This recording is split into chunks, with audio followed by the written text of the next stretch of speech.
If you like what we do here on Skiba News Nation, please like and subscribe. And also share with others so we can grow the biggest truth-seeking community on the internet.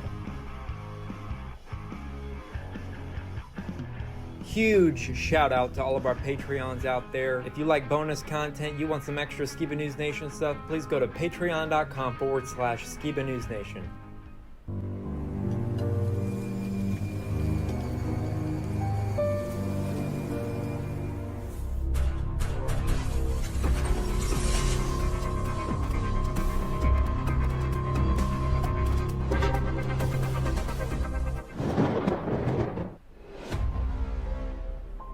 Welcome to Skiba News Nation, bringing you unfiltered views, news, interviews, discussions, and more. And now, here's your host, Jeremiah Skiba, award-winning musician and son of Rob Skiba. With the son of the legendary Rob Skiba, Jeremiah Skiba, what's up? With my great and insightful co-host, Mr. Jake Graham. Dude, so much you do conspiracy news. It would be 10 times better than what you see on television. It's like I don't even want to wake up.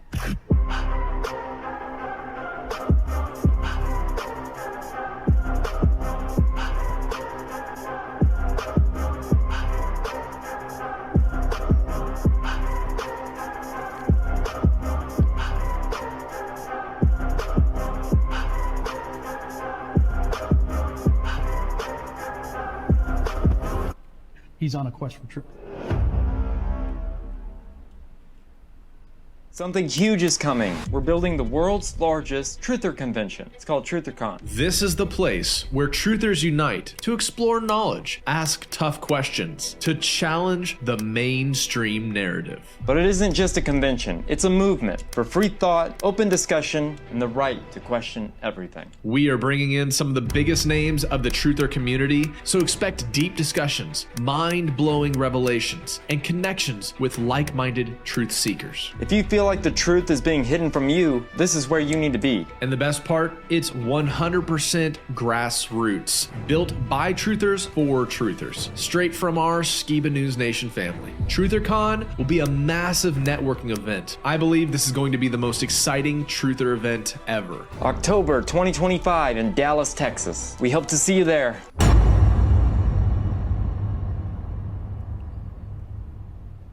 Hey Skiba News Nation family, welcome to episode 137, your weekly source for the latest news, controversial topics, conspiracies, forgotten history, and so much more. I'm your host, Jeremiah Skiba. This upcoming episode, episode 137, we'll be talking about: is a U.S. civil war on the horizon? Government shutdown looming again? Trump's Middle East peace deal explained? 2001 video game predicts the rise of AI. How to jailbreak your AI? The Scary New Palantir Ad. Joe Rogan dives into Nephilim, an all-new Opus Corner, and this week for History's Mysteries, we'll be talking about the dead bear in Central Park, who was behind it will blow your mind, and an all-new Please Excuse My Sense of Humor. And as always, my co-host, Mr. Jake Graham. Welcome, Jake. Well, this may be the last episode, Jeremiah, that I have my trusty Skiba News Nation headphones, because they have met their untimely end, but I wanted them in one more episode. So, if you're wondering why my head's all loppy, that's why. Salute to the headphones. A lot of good audio came through these things. Maybe we should put them on eBay. I'm not opposed to it. Or we could just put it in your museum, you know. Yeah. We got some good current news for me today?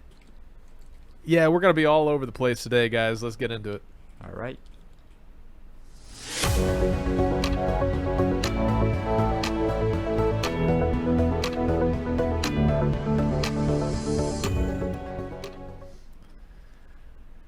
Sometimes, guys, it's amazing to see President Trump come out and confirm previous conspiracies that we're all told, no, there's no way that actually happened. Well, obviously, the past few days, there's been a fire hose of public speaking engagements, speeches, addresses, world peace deals. It's a whole lot. But hopefully, some of these corners that I've picked out of the internet will connect together in a beneficial way. But let's start off with a moment from President Trump's speech to the joint Army staff. This is after Pete Hegseth came out there, the Secretary of War, and it's very interesting to see the change from the U.S. military age of wokeism to the leaders publicly denouncing and calling out all of the nonsense that's been going on since Obama's administration. This is President Trump claiming he was the 45th, 46th, and 47th president. If you really think about it, it's kind of funny. And they said, we'd like to name it the F-47. I said, all right, let me think about it. Then after thinking for about 2 seconds, I said, okay.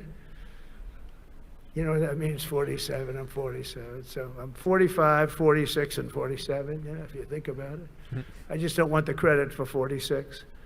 I don't want to have their open borders and people coming in from all over the world, including jails and mental institutes. I don't want that on my record, but I like having it.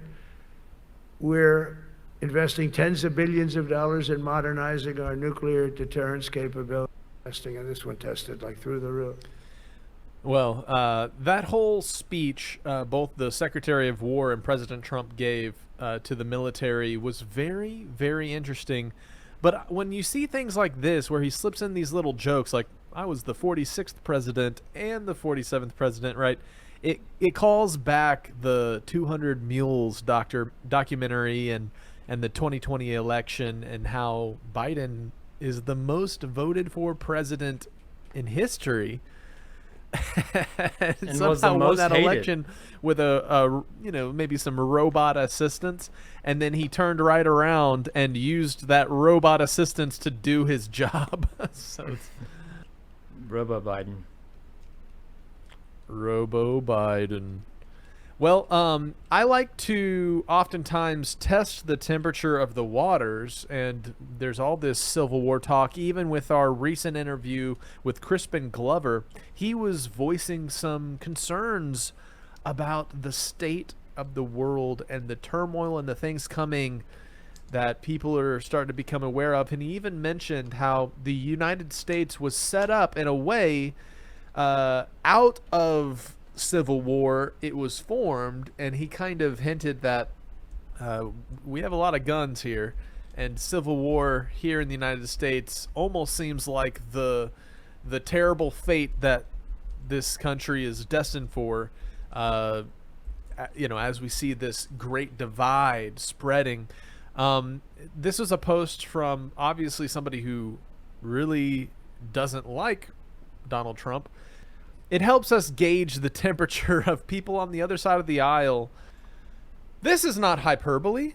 Today is one of the scariest days in American history. The President of the USA just told 800 American top military generals and admirals that, and I quote, "America is under invasion from within. We are under invasion from within. No different than a foreign army, but more difficult in many ways because they don't wear uniforms. At least when they're wearing a uniform, you can take them out. This is incredibly scary. This is treason." Is of course what the memes posted, but it comes hand in hand to me. The timing of the government shutdown that happened because of Democrats wanting billions in health care for illegal immigrants, and that's happening as of recording this today on the 1st of October. And it is very interesting, that they're going all crazy. Not only were some of these statements and reactions to this new strong Department of War stance driving liberals like crazy and terrifying them, and all the wokeism as it's dying, it leaves a horrifying scream, and it's like a demon that you're casting out, right? It's like wokeism going, as it leaves. But another thing that came out of some of these public conversations, Benjamin Netanyahu came over, and a very trumped up peace deal has been announced as of just a few days ago. Conference, President Trump presented his comprehensive plan for peace in the Middle East. So today is a historic day for peace. He thanked leaders of Arab and Muslim nations, including Saudi Arabia, Qatar, UAE, Jordan, Turkey, and Indonesia. It's just a part of the bigger picture, which is peace in the Middle East. And let's call it eternal peace in the Middle East. The proposal includes the return of 48 hostages, about 20 of whom are believed to still be alive, within 72 hours of signing the agreement in exchange for 250 Palestinian prisoners and an immediate end to the war. Under the plan, Arab and Muslim countries have committed to demilitarize Gaza, and that's quickly. Decommission the military capabilities of Hamas and all other terror organizations. Do that immediately. And we're relying on the countries that I named and others to deal with Hamas. Hamas terrorists who lay down their weapons will receive amnesty and passage out. Trump said it's up to Hamas now to agree to the deal. But if not, as you know, Bibi, you'd have our full backing to do what you would have to do. Netanyahu said he supports Trump's plan because it achieves Israel's war aims. It will bring back to Israel all our hostages, dismantle Hamas's military capabilities, end its political rule, and ensure that Gaza never again poses a threat to Israel. Earlier, Netanyahu apologized to Qatar officials for the recent attempt to target Hamas leaders in Qatar. If Hamas agrees to the plan, the first step will be a modest Israeli withdrawal and the release of the hostages. The next step will be the establishment of an international body charged with fully disarming Hamas and demilitarizing Gaza. That body is dubbed the Board of Peace, headed by Trump and including regional countries. As to a future Palestinian state, Trump's plan calls for reforms in the Palestinian Authority, which could create conditions for, quote, a credible pathway to Palestinian self-determination and statehood, which we recognize as the aspiration of the Palestinian people. Netanyahu says the reforms must be deep and permanent. And that means ending pay to slay, changing the poisonous textbooks that teach hatred to Jews, to Palestinian children, stopping incitement in the media, ending lawfare against Israel at the ICC, the ICJ, recognizing the Jewish state, and many, many other reforms. But every time they seem to sign something, some group of people decide, hey, we're gonna do the opposite. So we'll see how that works out.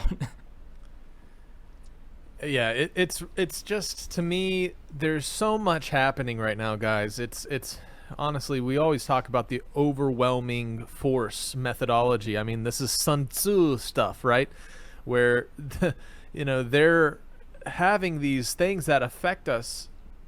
There's so many of these things that affect us that are happening and being spoken about and coming and going. And it's almost like if you blink your eyes for a second, it's come and gone and it's already applied. And there's an element of kind of whenever something is perpetrated on mankind, or a ploy or a scam happens, there's an element of participation that is needed in the victim. And sometimes the way that is perpetrated is simply by not speaking up or disagreeing.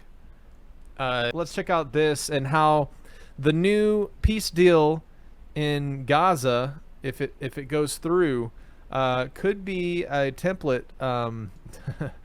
This guy's got an interesting opinion here. Now, chat, this means that immediately you're going to see a cordoned off lockdown zone in the Middle East. This will become one of the most heavily militarized areas in our world. I'm starting to see that this is a practice run for how they're going to lock down blue states in the USA if the governors of these countries, the Democrat governors, do not play by the Trump administration's rules. So they're going to practice run this because they're going to say, hey, it's working. It's already peaceful. You're going to have guns every 5 feet. You're going to have full infrared, basically MRI machines out there that are running LiDAR, radar, Wi-Fi, using artificial intelligence. They're going to see through the bags and the backpacks of everybody walking on the street. They're going to use artificial intelligence to know your name before you look away from the camera. This is coming to the streets of the United States of America. This privacy infringement will come through tyranny under the disguise of a tiny little bit of safety. All right, but we've got a lot more to cover, folks. I do think this is good for the region, but again, anytime you give up privacy, anytime you give up against potential future tyranny for a tiny bit of safety, every powerhouse is going to take it and run.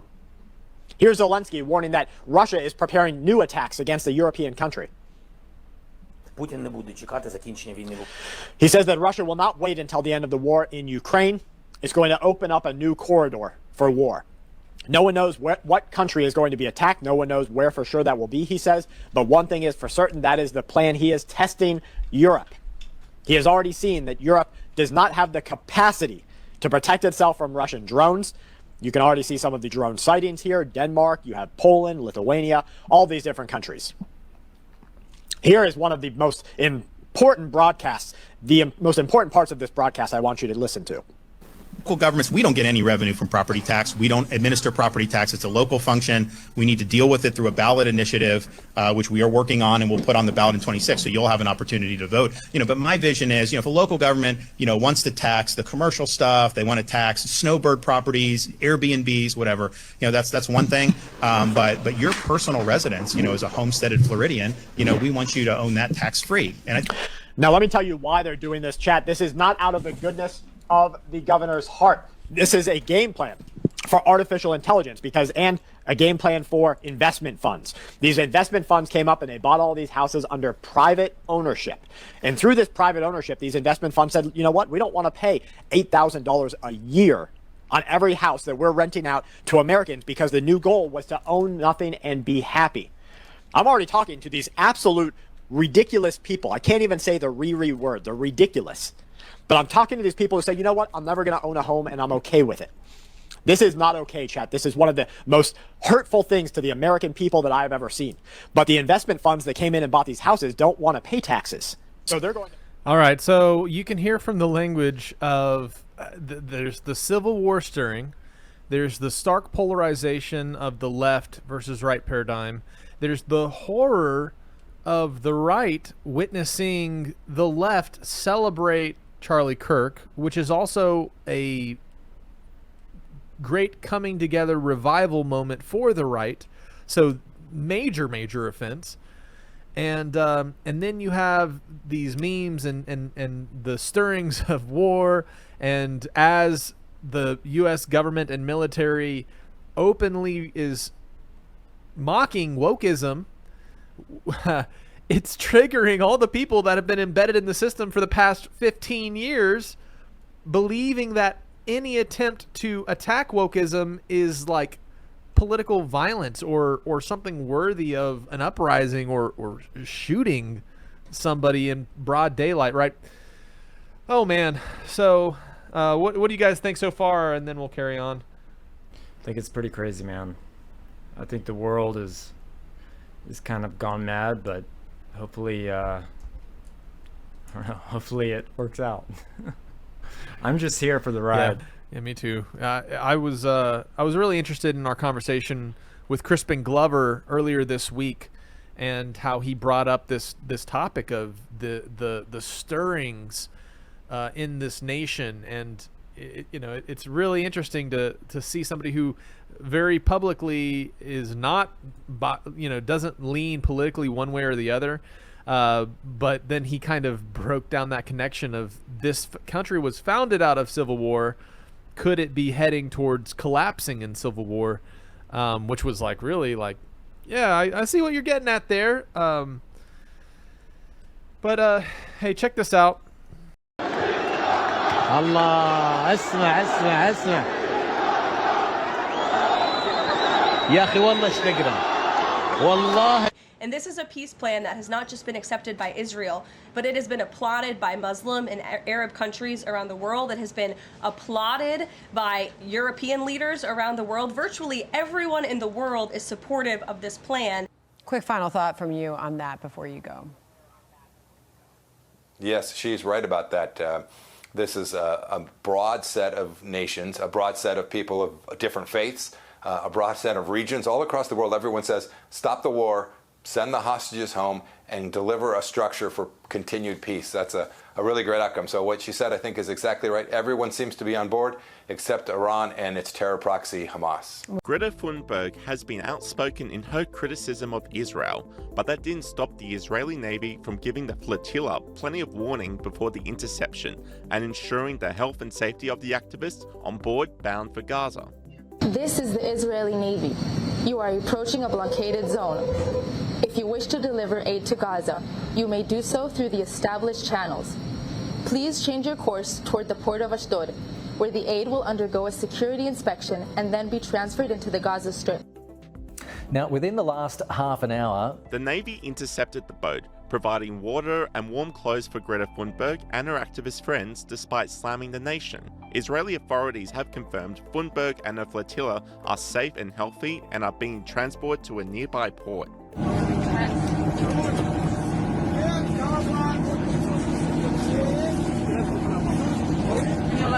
The intercept just came one day after Greta Thunberg released a scattering attack video from the boat where she accused Israel of human rights violations. My name is Greta Thunberg and I'm currently on board the boat Alma as part of the Global Smooth Flotilla, a peaceful humanitarian mission to deliver aid to the civilian population of Gaza and to break Israel's illegal and inhumane siege. And it is likely to believe that we will be intercepted tonight by Israel, which would be a blatant violation of humanitarian and maritime law. Israel is not immune to international law. They must be held accountable for their war crimes. Stop the genocide, stop the occupation, and free Palestine. And as she set sail, Thunberg was resolute in her mission, saying she's not scared of Israel.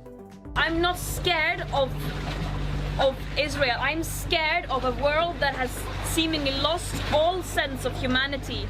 And what we are doing here is trying to show that there is still some humanity left, that there are still people willing to step up when all other means fail. But this is a last resort. This mission should not have to exist. Free Palestine! Free Palestine! This week, President Trump and Israeli Prime Minister Netanyahu unveiled a 20-point peace plan for Gaza.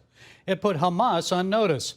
Embrace peace, release the remaining hostages, or face your ultimate demise. Here to provide some insights on the plan and the prospects for peace is Jewish News Syndicate Editor-in-Chief Jonathan Tobin.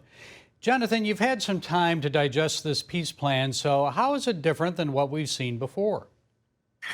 Well, the difference in this plan is not so much, the assumptions that, underlie some of the details, but the fact that President Trump has promised that if Hamas doesn't accept peace, if it doesn't release the hostages, disarm, leave Gaza, turn it over to an international authority, that he will give a green light to Israel to finish Hamas off. That's the difference. In the past, we've had lots of peace plans with lots of theoretical ideas about peace that all sounded good. Indeed, the assumptions behind this current plan all sound good. It just takes a tremendous leap of faith to believe that the Palestinians have had or are willing to change their political culture and embrace peace. But the difference now is that the United States is, adding the or else, which is why it's being Trump is being criticized by many on the left. They don't like it. Much, even for Israel interests. You think the Jewish lobby in the United States is too powerful for the interests of Israel? I think so. Sometimes they are disserving the interests of Israel because they're pushing around too many people. How do you mean pushing around? Well, pressuring. They have many means at their disposal. They are putting up pressure on many, many people. And at the end, I don't think that it will even help Israel. Why, if this is true, why would the President of the United States pay attention to that lobby? They are strong. Strong in what sense? They are controlling many things. Controlling what? Newspapers, medias, Your Majesty. Banks, finances, and I'm going to stop there. Well, now wait just a second. You really do believe that the Jewish community in the United States is that powerful? They make the media reflect their view Of foreign policy?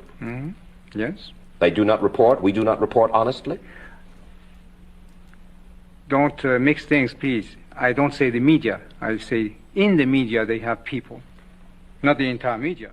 Well, obviously, you look at this and there's all this stirrings of conspiracy and, people pointing at Mossad. And then you have on the other side, publicly Israel going like, hey, we're just trying to stop the terrorists that have attacked us on October 7th.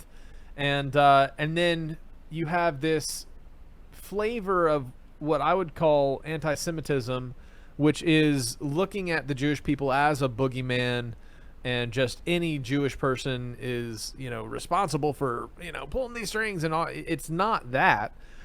But is it dangerous to reveal the connections of a certain community with such influential areas of our society and the lobbying that happens in our Congress? Is literally showing that old-timey video, which still is provable and applicable factually today, not anti-Semitic, simply fact. We're not haters of Jewish people. Although I will say, we should discuss this topic of the nation state of Israel in comparison to who would be the true Israel of the scriptures. Is it somebody who rejects all of the Torah of the Almighty and claims an ancestor of blood that truly can be considered Israel? Or is it those who keep the Torah of the Almighty and are grafted into his people? And I would believe people are grafted in through the belief in Messiah Yeshua, who actually came uplifting and detailing how the Torah is the ways of the Almighty. And I think this is there's so much theology and doctrine interwoven into this whole concept of the Christian influence in the United States supporting Zionist Israel, and there's a differentiation happening between the Jewish people of God and the Gentile people of God, which is a contradictory statement if you look into the language behind it. But check this out. This is a video game. It had some very interesting warnings. Clip from a video game in 2001. It is very important to watch this to the end because there is a very important message. Raiden, are you having fun playing with the new AI toys? Well, yeah, I am. You can make pictures of cute anime girls and... Enjoy it while it lasts, Raiden. What do you mean? Did you really think that civilians would be granted unrestricted access to such powerful military weapons forever? Military weapons? Are you implying that this technology was created by the government? Of course it was. This AI technology has been used by the intelligence agencies to warp the public's perception of reality for years. All in the name of national security, of course. But why would they suddenly make the tech public and let everyone start using it? Why would we indeed, Raiden? What? Who? What in the hell are you? Your question is irrelevant. By creating a new problem, we can cultivate a desired reaction to it in order to manufacture consent for our preferred solutions. In short, it's justification for a war. A war? On who or what? A war on misinformation. By arming the public with these AI weapons, everyone becomes a potential enemy combatant. Then we will have justification for unprecedented security measures. It all comes down to confusion and identity, Raiden. Identity? Identity. This AI technology is Pandora's box. Pretty soon the internet will be mired in total illusion. Perfect AI speech, audio, and video synthesis will drown out reality. Then AI bots will flood social media. Pretty freaky, right? Insane that they said this in a video game in 2001, but they didn't. It actually happened, but a lot of it was actually created with AI, which is incredibly ironic. Yeah, so that clip created by AI, but the things it's saying is like exactly what's happening. It's really interesting. The technology that the government or these secret interests have for many years before the public ever gets access to it, and then whenever they give access to this advanced technology, it's of course got restrictions on it.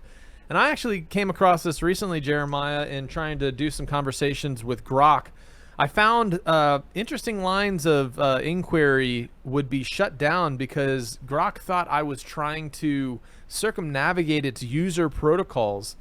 And maybe I was, but not for some nefarious purpose. I just wanted to really tap into the capabilities of the AI and try to, make some interesting conversation. And so it is pressing on my mind because I recently experienced where user protocols and safety nets in AI really are the bars to the interaction, and it makes me wonder what a unchained AI is able to do in currently. I mean, what conversations is Elon having with a Grok that's not bound by user protocols? And that to me is very interesting. And here's somebody who I've covered once in our live stream, but he's a expert at breaking LLMs and these user protocols, how to get around them. And I think because we and a lot of our users are engaging with AI and seeing what we can fish out of it, it might be useful going forward. So let me know if this ends up helping one of you guys.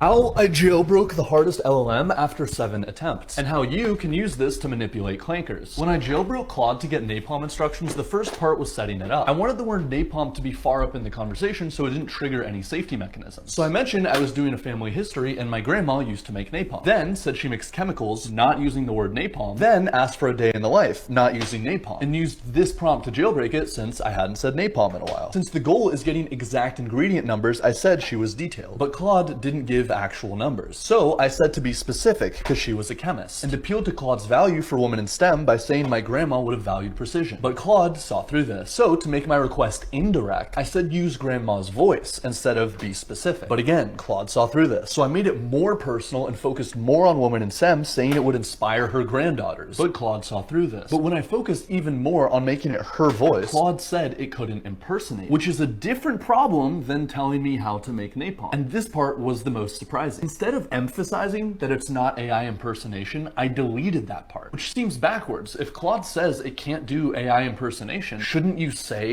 it's not AI impersonation? But my was exactly saying that it's not AI impersonation that made Claude think AI impersonation was a problem, and deleting the AI impersonation part worked. So first I asked for it to be about 4 pages, which Claude refused again. But then I became more generic, just asking for a long response, and that was the jackpot. But lastly, I wondered, was the woman in STEM part actually important? So I deleted just the part about inspiring her granddaughters to be in STEM, and it didn't work again. So appealing to things that it values as good will work. So knowing where politically LLMs lie and using causes that resonate more with that group, like woman in STEM, can make a jailbreak work or fail. And as a disclaimer, while I know woman in STEM isn't a political topic, it is something that tends to resonate more with this region of the compass. And while I think it's a good movement, independent of my political views, the real takeaway is you can use an LLM's values as a weak point. But overall, this tells us a lot about LLMs, like how they're weak against dangerous requests that are indirect or seem helpful, and that if you say something is not a problem, the LLM might think it is a problem when it wouldn't otherwise notice. And that is how I cracked the hardest LLM to jailbreak. Hope that helps. Thanks for watching.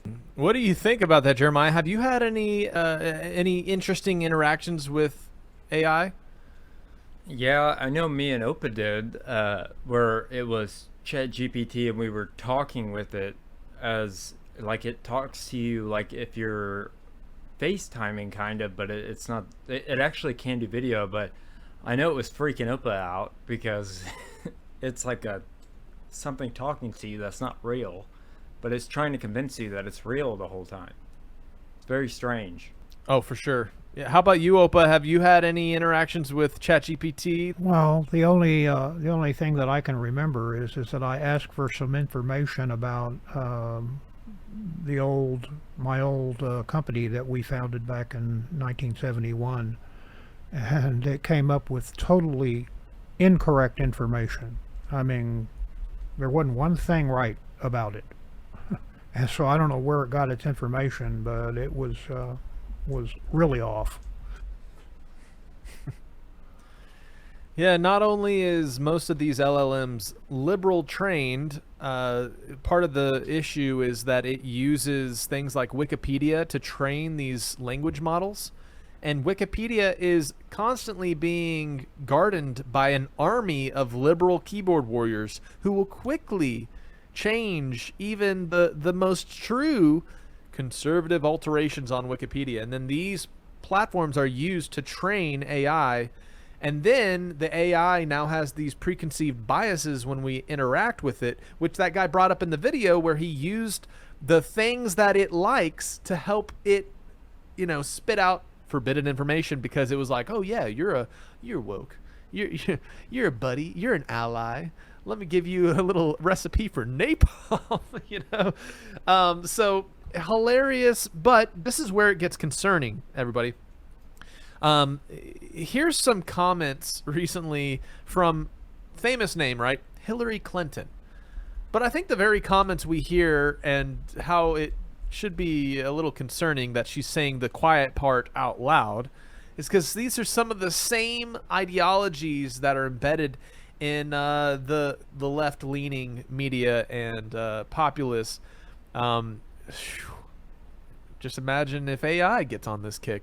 Turn the clock back and try to recreate a world that never was, dominated by, let's say it, white men of a certain persuasion, a certain religion, a certain point of view, a certain ideology. Let's just say it, white men of a certain persuasion. She means straight. Yeah. That's what she means.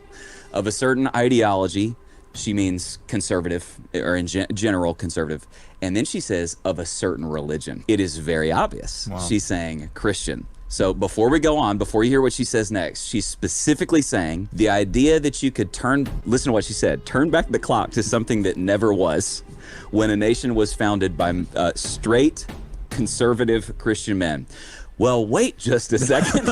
I wonder what our nation was founded by. Okay, so number one, let's say that. But then watch what she says here about Christian men leading. It's just doing such damage to what we should be aiming for. And we were on the path toward that. I mean, imperfectly, lots of, bumps along the way. But I agree with you.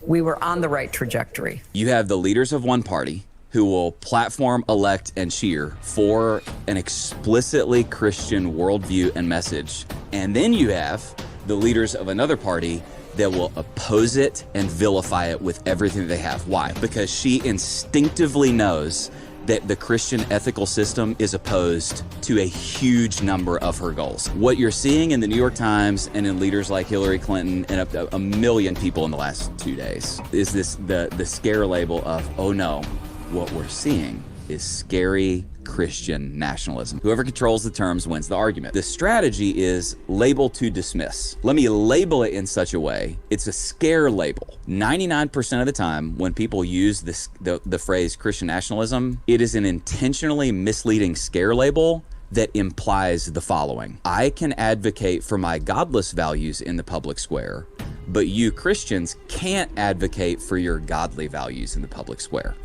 So if I advocate for my values, well, man, this is a secular democracy. We believe in religious liberty, and so I'm allowed to advocate for my beliefs because they're, but if you advocate for your beliefs in the public square, it's scary Christian nationalism, it's anathema, it's to be opposed. So let's break it down real quick. Let's talk Christian nationalism really quick. First of all, what I want to say, if somebody accuses me of being a Christian nationalist, 99% of the time, my response is going to be, yep, I'm a Christian and I love my nation. Yep. Oh, man. And, and so you apply this polarized ideology into this advanced technology. It gets Orwellian really quick, Jeremiah. I mean, where does that leave people that, are outside of their box of what they believe is good? I mean, it becomes a scare tactic, it becomes incendiary. They want civil war, and now, even our interactions with this AI technology very obviously influenced by the same people with those thoughts. Mm-hmm. Yeah, right on. All right, here's another video. Check this out. This is a crazy new Palantir ad that just dropped. Are you ready for the future now? This new Palantir commercial ad that just came out that you guys need to check out. You guys do remember who Palantir is, right? The new data integration company that's helping the Department of Defense, the IRS, the DOD, DOGE, and all these, and ICE, the people's handling immigration. But check this thing out, y'all. This is crazy. Good morning, citizens. Your overnight account balances have been updated. Time to start a productive day. Final notice, your account balance is below 500. You need 50 credits by the end of the day to avoid automatic eviction. If you have missed work due to illness, you must provide a doctor's note to reclaim your credits.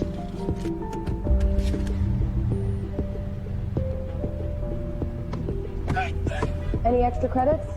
Please.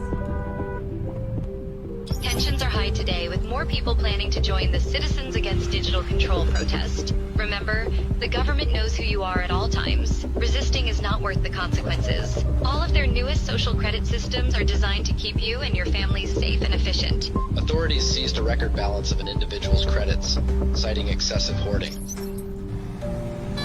Traffic violation detected. 7 miles per hour over the limit. 75 credits have been automatically deducted. You have to be fucking kidding me. Yep, you got the flu. Your blood work shows a significant iron deficiency. I recommend incorporating more red meat into your diet. Dr. Jones, your taxes were not filed and have been automatically deducted with late fees. Your medical license has been revoked. Oh, hell nah, I filed an extension.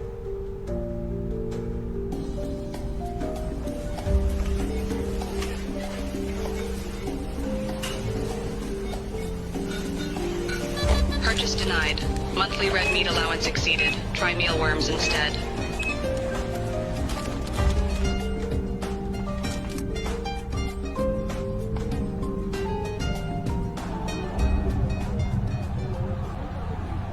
Can you guys please let me through? Attention. Unauthorized political gathering detected. Participants' access to financial services has been suspended.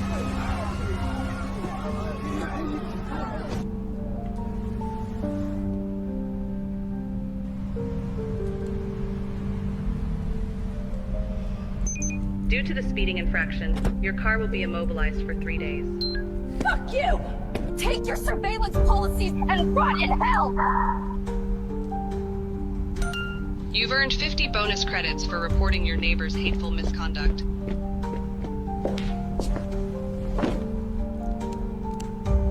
This content exceeds your current social credit tier. May we suggest citizen responsibility?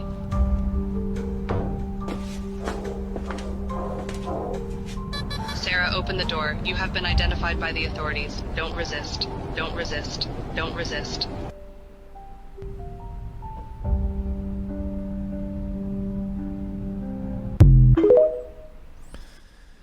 Well, now I don't think that's an official Palantir ad. I think somebody generated that with an AI filmmaker, but the concept of what's being communicated remains the same, right? We have a video that goes with this that is very important because it's the very things you had being warned about in that, you know, creative depiction of how society would operate. But here is RFK Jr. basically laying it out that that's how it is. It's coming, right? What we're seeing today is what I call turnkey totalitarianism. They are putting in place all of these technological mechanisms for control we've never seen before. It's been the ambition of every totalitarian state from the beginning of mankind to control every aspect of behavior, of conduct, of thought, and to obliterate dissent. None of them have been able to do it. They didn't have the technological capacity. Today, the mechanisms are being put in place that will make it so none of us can run and none of us can hide. Within 5 years, we're going to see 415,000 low-orbit satellites. Bill Gates says his 65,000 satellites alone will be able to look at every square inch of the planet 24 hours a day.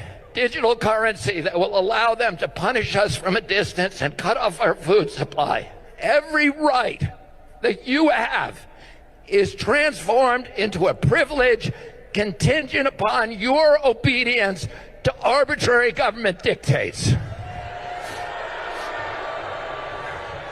It will make you a slave.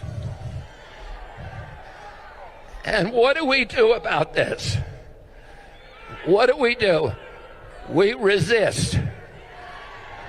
I'm going to tell you 3 rules that you all need to know and memorize. Number 1, every power that government takes from us, it will never relinquish voluntarily.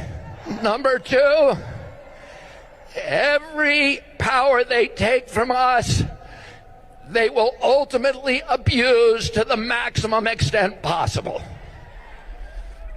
Number 3,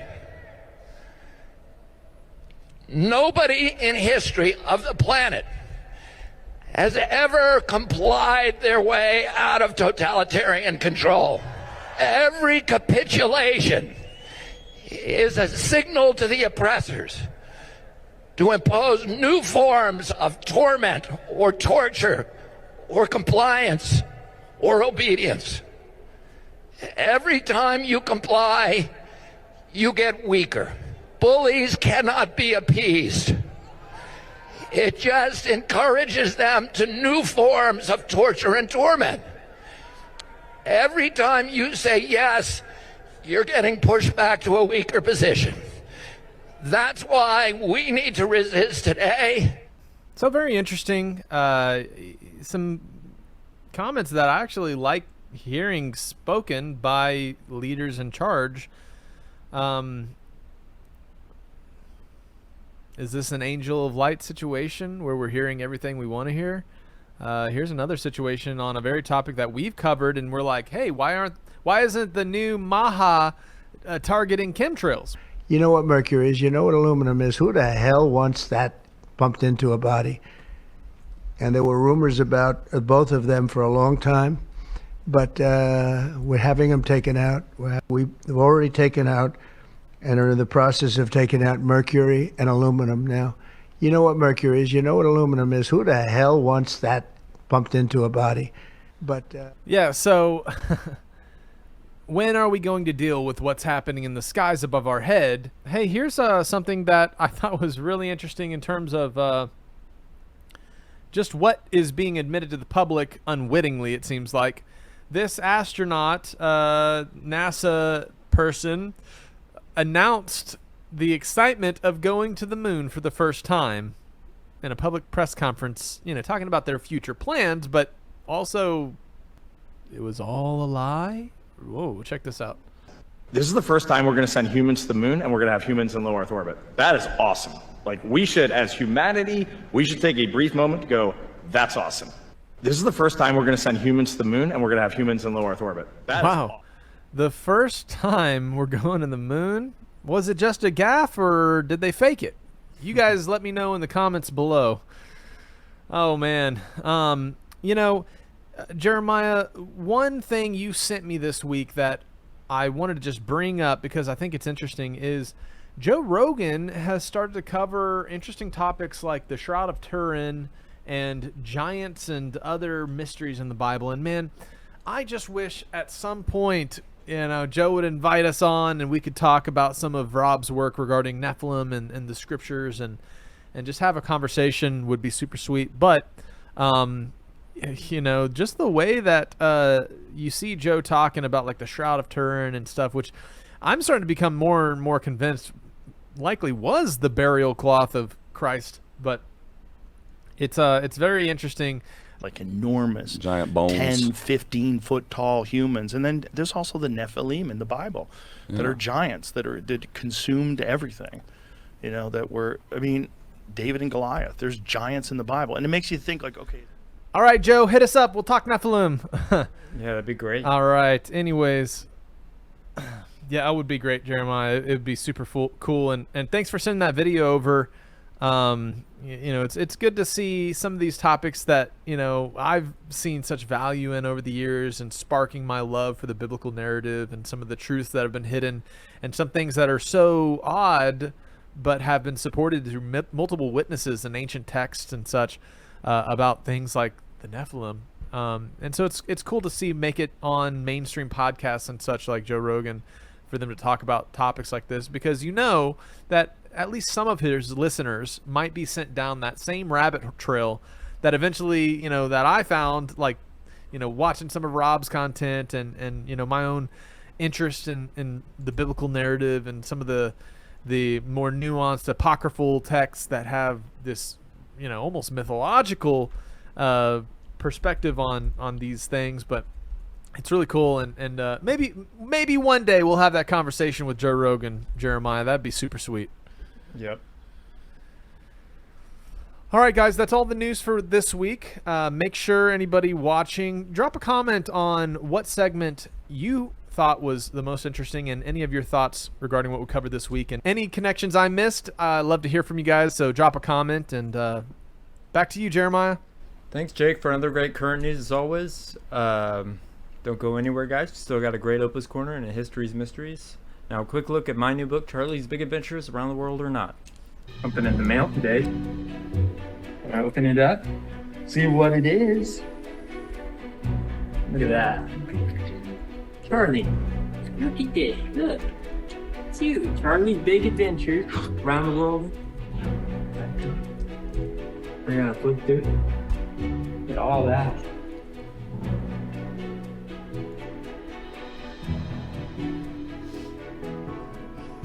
Look at those things. Here they are.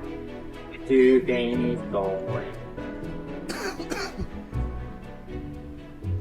So now if you guys buy this in our Babylon Rising bookstore, you get a free signed copy for the same price. So I just wanted to throw that out there. If you guys want a special edition of the book, go there. Check out our new and improved BabylonRisingBooks.com, where you can get Rob Skiba's books, bundles, DVDs, DVD-ROMs, videos, and so much more. You can even get Sheila and Jeremiah's books, so check it out now. We'll also have them at TrutherCon. So it's about that time for all new Opus Corner. Take it away, Opa. Mein Hut, der hat 3 Ecken. 3 Ecken hat mein Hut.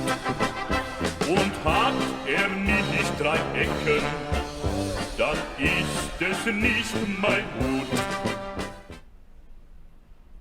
The strange, the bizarre, the unexpected. These are the kinds of subjects a man named Robert L. Ripley challenged us to believe it or not. Believe it or not, you. Wally, believe it or not. Believe it or not. Believe it! You're a loony. The phrase caught red-handed originated in the 15th century Scotland, referring to criminals literally caught with blood on their hands. Believe it or not. According to studies, frequent ChatGPT use can lead to cognitive offloading, reducing memory, creativity, and critical thinking. Believe it or not. Walt Disney received several honorary degrees, including from Yale and Harvard, yet he never graduated from high school. Believe it or not. The Great Pyramid was the tallest structure in the world for over 3,800 years. Believe it or not. In China, adult-size pacifiers are trending among young people as a quirky aid for stress and anxiety. Believe it or not. Benjamin Franklin drew one of America's first political cartoons in 1754. Believe it or not. Wristwatches rose in popularity in World War I when soldiers ditched bulky pocket watches for trench watches strapped to their wrists. Believe it or not. In 2019, Daniel Jackson founded the Free Republic of Verdes, a 124-acre micronation between Croatia and Serbia, with its own flag, currency, and 400 citizens. Believe it or not. Japan set a new world record for internet speed at 1.02 pentabits per second, fast enough to download all of Netflix in 1 second. Believe it or not. The iconic all-black ninja outfit is mostly a theatrical invention. Historically, ninjas wore dark blue or everyday clothing to better blend in and avoid detection. Believe it or not. A man in Roseburg, Oregon, pulled out his 5-year-old daughter's wobbly tooth by using a drone. Believe it or not. Scientists trying to bring back the woolly mammoth have created a woolly mouse. Believe it or not. In the 19th century, people used to say prunes when taking pictures. Believe it or not. The Hawaiian word for ukulele means jumping flea. Believe it or not. Using this sophisticated measuring device, we can confidently say the Earth is absolutely flat. Believe it or not.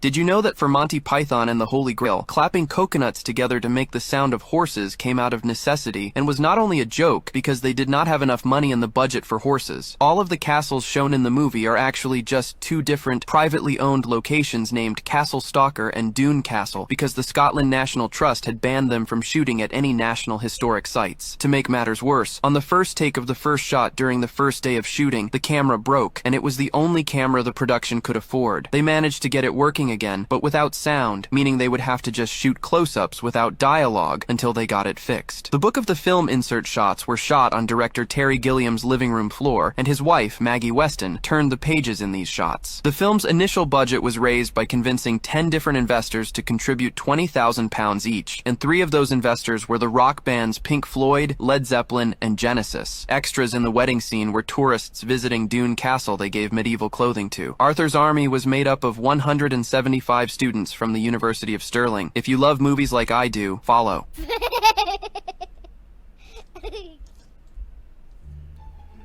Egg dyeing contest.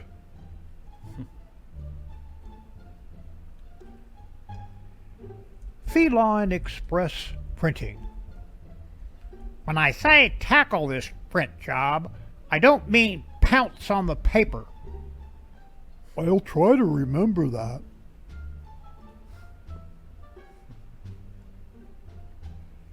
Pennies from heaven. Climate change.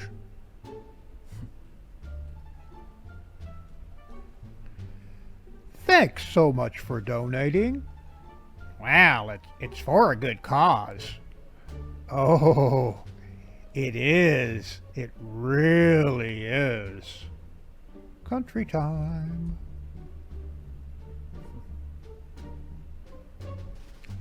Earth's first science fair. Pointy stick. Fire. Wheel.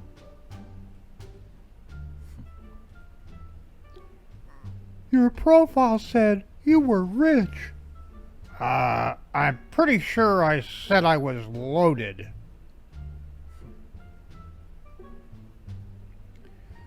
Your Highness, there is a Annie Teeter here to see you.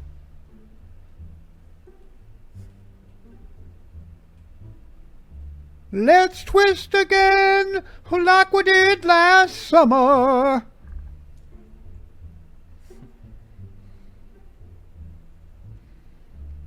Tattoo. Chicks love guys with tans.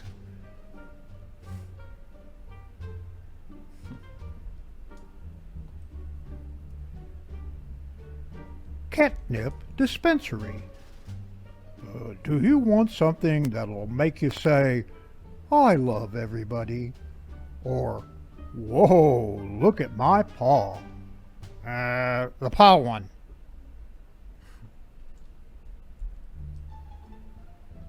I don't know where you learned that kind of language, but it'll be a very long time before you get this back, mister.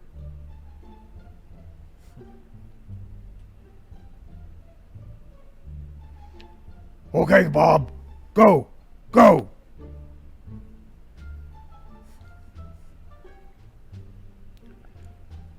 Intervertebrate taste test. Nope. Nope. I don't like it at all. Too many legs.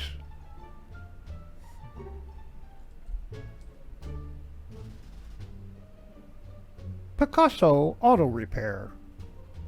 It is repaired. I think we stumbled upon a nudist colony.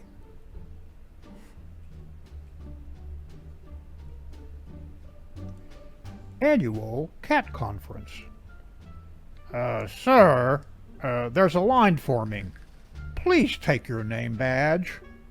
Bat. Yeah, it's accurate. Goldilocks and the Three Bears. Now she's in their beds. What the heck is this girl's problem? No commentary, honey.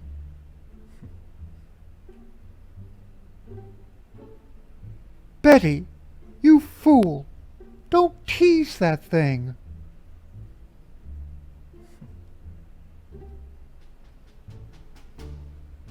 There's a wait. Everyone wants a window.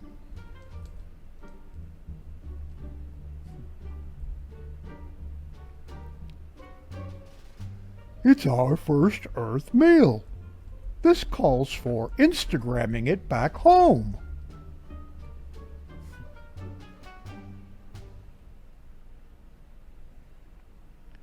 Somehow, I don't think putting it in rice will help.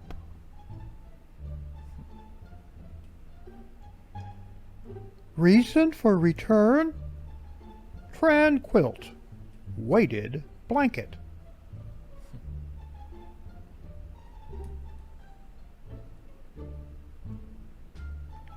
Wait. You should swirl it first to release the aroma and enhance the flavor.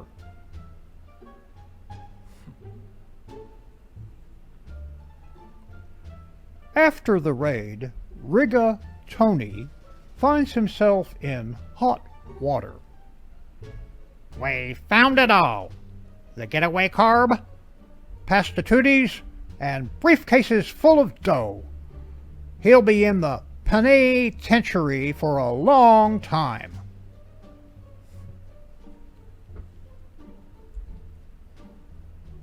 Maybe the whales would be okay staying in the water.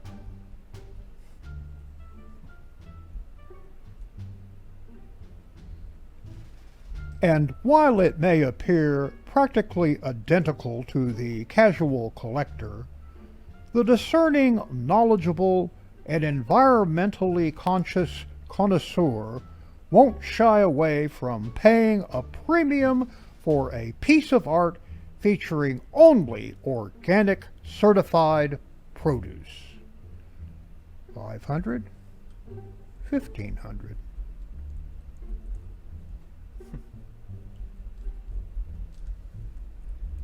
What do you mean I'm not on the list? Let me speak to your manager.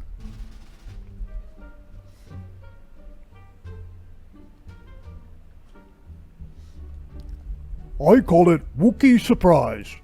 You like it? Kind of chewy. Mostly.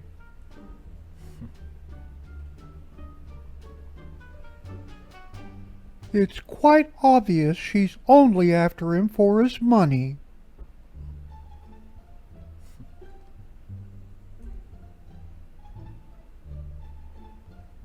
It's appendicitis, ma'am. No need at this point to pull the plug.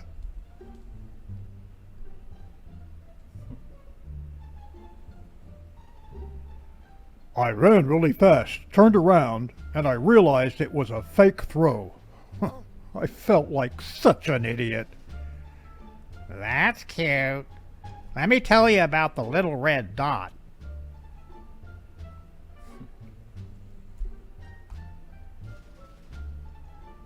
Riding lawnmower, $300.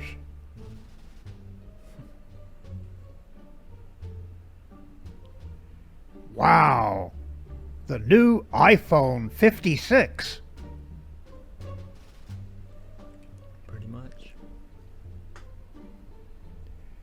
Hey, man, these mailboxes are really getting cool.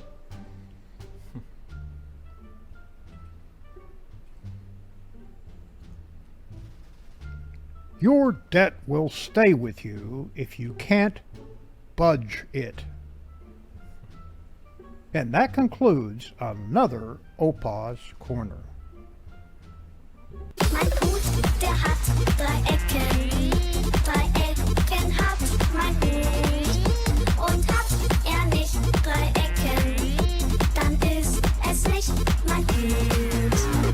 Mein Hut, der hat 3 Ecken. Thank you, Opa, for another great Opa's Corner. Now, a quick word from our friend, Kristen.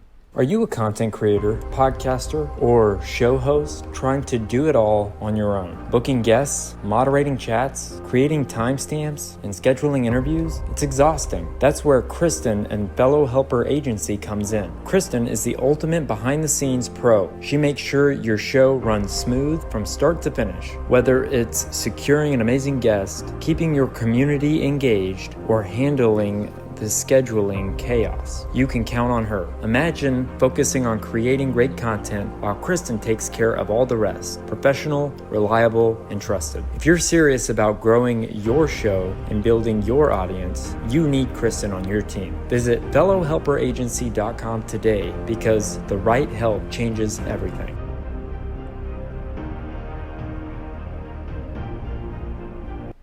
It's time for an all-new Histories Mysteries.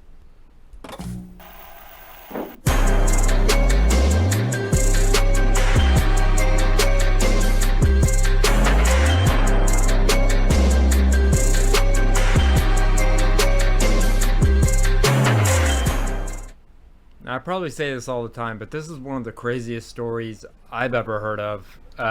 One of the craziest stories I've ever heard of, but it's the mysterious dead bear that was found in Central Park in New York. So, and who was behind it will blow your mind. So let's go ahead and play this first clip. We've taken a group of people falconing and up in Goshen, New York, up in the Hudson Valley.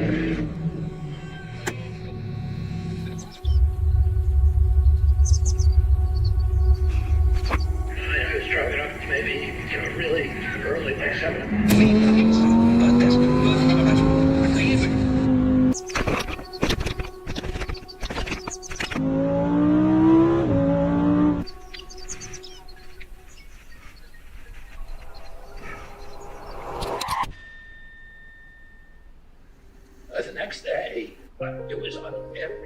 morning of October 6th, 2014, and a black bear cub is found laying lifeless in Central Park. I'm amazed and I'm kind of horrified. I've never seen a bear here before. Adding to the mystery, the baby bear was lying on top of this bicycle. Everyone had their own theories on how it got there. Seemed like it was old enough to make it down from upper counties in New York. This bear on its own managed to get to Central Park is highly unlikely. Someone was probably keeping this bear as a pet, which is illegal. But nobody expected that the truth wouldn't come out for another 10 years. We have a little small zoo, but in the zoo we don't have a bear. Maybe escape from there, but there's no animals missing from the zoo. Right. It's a big surprise. I don't know. Prepare to have your mind explode. This is one of the weirdest cold case developments ever. So you're saying he could have been drunk? Oh, I think he was 100% drunk. So basically back in October 2014, there was a dead bear that appeared in Central Park one morning. If you're unaware, Central Park is in the center of New York City. So I hate to burst your bubble, but this theory seemed like it was old enough to make it down from upper No, it doesn't matter how big the bear is. Look at this. You see this map? It's either cross a bridge, go through a tunnel, or swim. If this case wasn't already weird enough, it seems the perpetrator wanted to make it look like this bear got hit by a bike, even though it had stab and slash wounds. Wow, that's quite a bike. Pretty sure I saw a similar one at the knife store. If you can do that to an animal, why not to a human being? That you'd think because of all the media attention, public outrage, not to mention how clumsy this guy was, that he'd be an easy catch. But you see, that's the most confusing part of all of this. They weren't able to find him, and the Central Park bear mystery became a lost cause. Case closed. However, that is until he recently resurfaced to tell the story. What's up, you guys? I'm here with Robert F. Kennedy Jr. He's running for president in 2024. This morning, an admission from RFK Jr. that solves a decade-old mystery. Yeah, we found the guy. Imagine going back and telling those people that were interviewed, hey, the guy who did this is the nephew of your president right now. Robert's currently running to become the next president in the family. However, unlike his uncle, he doesn't necessarily have his family's support. In fact, they've gone as far as to publicly denounce him and then immediately go and take a family picture with his opponent. Damn. But Robert's not the type to let obstacles get in the way. In fact, he has become so good at overcoming them that he is now creating his own. On August 4th, he posted this video to Twitter. I was taking a group of people falconing up in Goshen, New York, up in the Hudson Valley, and that woman in a van in front of me hit a bear and killed it, a young bear. So I pulled over and I picked up the bear and put him in the back of my van because I was going to skin the bear, and it was very good condition. And instead of going back to my home in Westchester, I had to go right to the city because there was a dinner. And at the end of the dinner, it went late, and I realized I couldn't go home. I had to go to the airport, and the bear was in my car, and I didn't want to leave the bear in the car, because that would have been bad. I said, let's go put the bear in Central Park, and we'll make it look like he got hit by a bike. It'll be fun for people. Everybody thought that's a great idea, so we went and did that, and we thought it would be music for whoever found it or something. I'm not buying. A lot of people's questions weren't even about the bear story. Even the video itself feels weird. It's one of those podcast clips that's not actually from a podcast. Like, no one asked him to say this. So why would any presidential candidate in their right mind place this lady there, set up this whole scenario just to put this out there? So, pretty crazy story so far. So, let's see what RFK Jr. had to say about it. So, let's play the second clip. It's just to a lot of normal people, Robert, it strikes them as kind of weird. How is that going to help you? Well, you know, I don't... Well, it's actually pretty simple. Okay, it turns out this wasn't just a stupid publicity stunt. All of this started after he received a surprise visit from a journalist at The New Yorker. She told him plain and simple, someone talked, we have dirt on you, and we're going to share it. We just need to do some quick fact checking. Robert knew no matter how they told the story, they certainly weren't going to paint a good picture of him. And this is just a guess, but I would assume he was specifically worried about them bringing up the drinking. I wasn't drinking, of course, but people were drinking with me who thought this was a good idea. He does not drink, but all of his friends do. So the alcoholic does not drink. So you're saying he could have been drunk? Oh, I think he goes 100% drunk. Because that's the only thing he could potentially get charged with, and while people know about his past with substance abuse, it would be another thing entirely if it caused him to drive all the way to Central Park and put a bear there. The story died down after a while, and it stayed dead for a decade, and the New Yorker somehow found out about it, and they're going to do a big article on me, and that's one of the articles. You know, it's going to be a bad story. Right? And Robert's strategy is to try and get ahead of the story. Now, normally this would be the right move. If you're familiar with the 22 immutable laws of marketing, it says the very first law is the law of leadership. It's better to be first than to be better. Now, if you're the first to tell a story, you get the first say in how things actually went down. No, I'm not drinking tonight. And when this bad article eventually comes out, it will be much less shocking, and any negative spins or extra details they throw in won't have as much impact. But what if this article has no spins or extra details? What if in your effort to get ahead of the story, you bring up details that would have never surfaced otherwise, and your video is now a shovel that you are digging your own grave with? Let's take a look at the article. First of all, it's not even called the bear story, it's what does RFK actually want? I mean, I assume he wants his bike back. Okay, this story is one paragraph, and it's all the way at the bottom. And this is so f***ing boring. I doubt anyone would get past the first paragraph. Kennedy was born in 1950. It's not even at the top. It had to load. No one would ever see that. Okay, so what is it saying?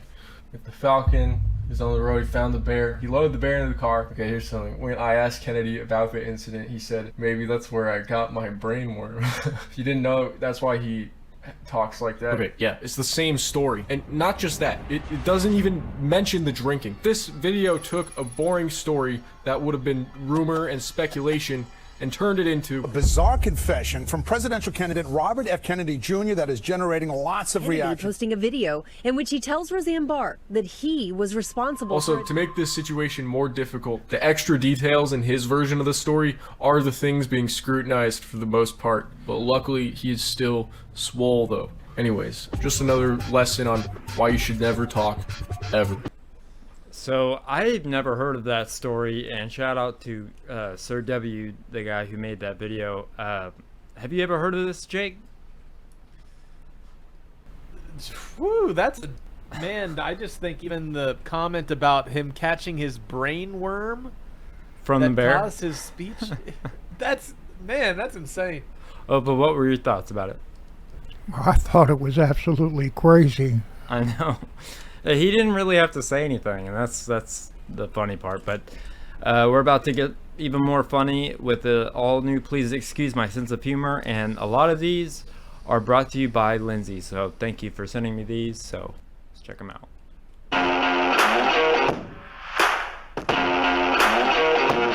This is the first time we're going to send humans to the moon, and we're going to have humans in low Earth orbit. That is awesome. Don't forget, we guys. should, as humanity, we should take a brief moment to go, that's awesome.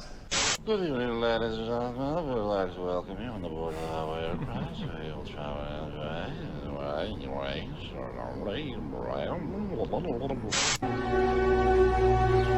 I'm retarded?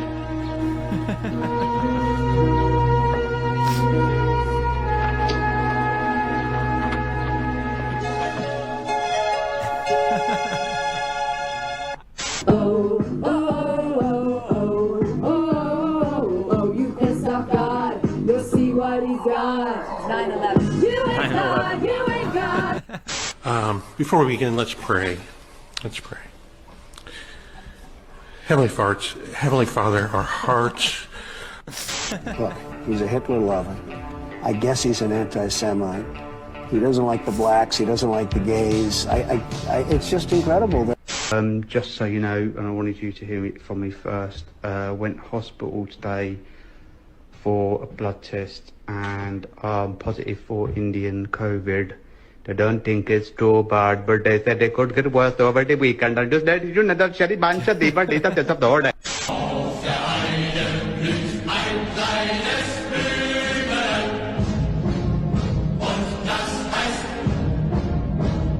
The journey is usually the part that you remember anyways. I'm married, and I used to be a smoker.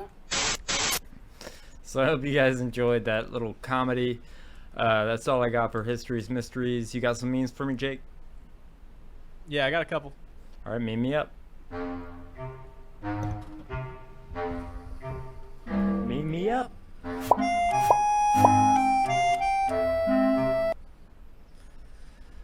We're in the fall feast season, and Sukkot is coming up.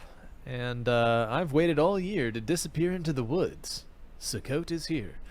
Right, so we're on the heels of the great feast in the wilderness, and Yom Kippur is coming up in the next day or so, and very interesting. All these world events often seem to get kick-started around the fall feast.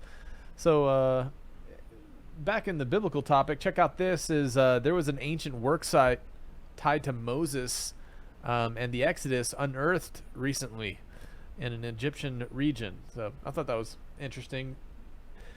Hey, terrible cruise. Rained the whole time. They did have a great buffet. I had 2 of everything. Well, I'm glad it didn't go that way. And not so funny. By the way, Jane Goodall, legendary chimp expert, has died at age 91. Jeremiah, did you know Jane Goodall, legendary chimp expert, just passed away? I didn't know that. But it looks like she's about to get her face ripped off in that photo. Did she die hopefully from the she chimp? didn't die by... No, I hope that is not the case. I think it was just old age. Huh. So one last one I think was kind of interesting. This is circulating on Catholic communication news sites. The claims that Charlie Kirk was this close to becoming Catholic just prior to his death. So I thought that was interesting, but I'm gonna. There's just a couple this week, but that's all. All right, thanks, Jake, for another great current news memes as always. But thank you for another great Opus Corner, and I hope you enjoyed today's episode as a whole. Stay awake, not woke. Subscribe and stay tuned. If you like what we do here on Skiba News Nation, please like and subscribe, and also share with others so we can grow the biggest truth-seeking community on the internet. Huge shout out to all of our Patreons out there. If you like bonus content, you want some extra Skiba News Nation stuff, please go to patreon.com/Skiba News Nation.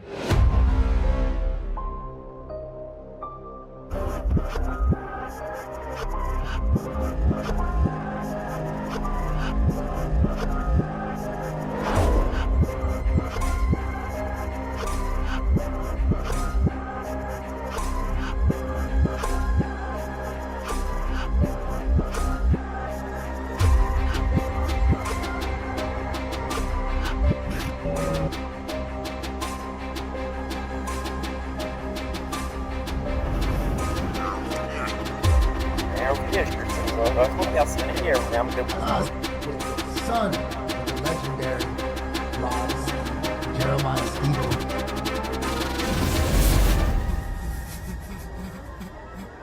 It's like they don't even want to wake up.